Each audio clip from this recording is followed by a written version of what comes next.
Aujourd'hui, on est venu consolider une action avec les habitants pour travailler sur la question de l'économie de l'eau. Et l'idée, c'est de voir comment on peut réduire sa consommation. Donc ça permet de faire des économies d'eau, mais des économies aussi sur sa facture.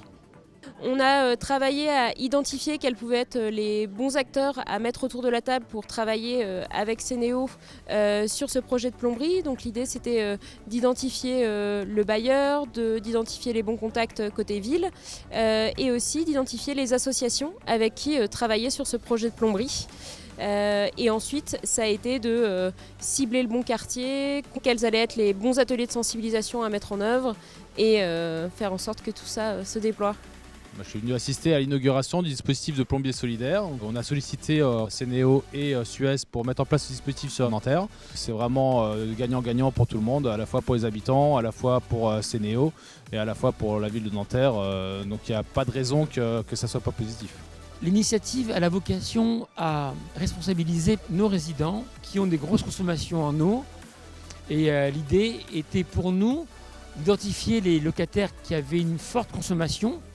Chacun a reçu un courrier à son nom, personnalisé, en l'invitant à se rendre aux sessions que nous organisons pendant les 2 mois qui viennent.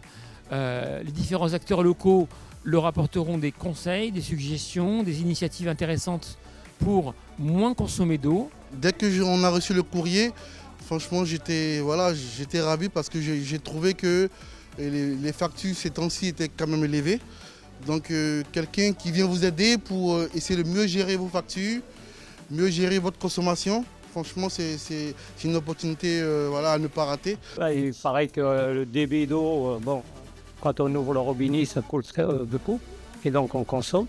Si on peut réduire, on fait des économies. Si ça peut éviter des sécheresses, ce serait bien. Donc c'est important d'économiser l'eau. Et j'ai trouvé que c'était un super projet parce que dans le quartier, on a vraiment beaucoup de familles démunies. Et l'idée de la surconsommation d'eau, les douches, la vaisselle, etc. Donc ça parle parce que ça touche le porte-monnaie. Ce qui était intéressant dans ce projet, c'était de se dire aussi que potentiellement, ça venait pas spécialement des familles. C'est peut-être l'infrastructure de l'appartement qui est mal fait. Dans le sens, est-ce que le robinet il est d'actualité, est-ce qu'il date des années 70 et des années 60. Donc en fait, les 2 objectifs se rejoignaient. Bien sûr, notre objectif, c'est sensibiliser les habitants et essayer d'obtenir des rendez-vous pour faire des diagnostics chez eux.